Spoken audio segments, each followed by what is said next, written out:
were before, yeah. There's two of my team. Which one? In the foreground you've got the venerable Stephen Moss, and in the background, this is for children's entertainment, you know. In the background we have the even more venerable. Even older. It's quite hard to find someone as old as me.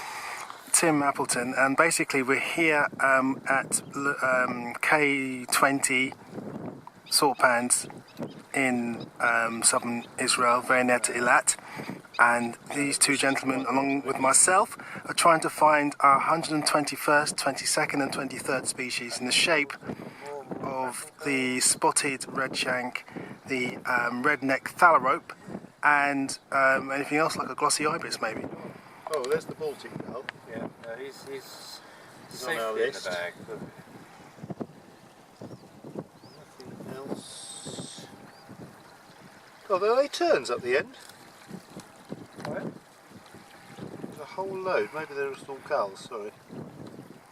It look like terns at the end behind all the herons. Can you see the herons and the four spoonbills? Yeah. And that's a level of expertise I have to deal with. Over and out.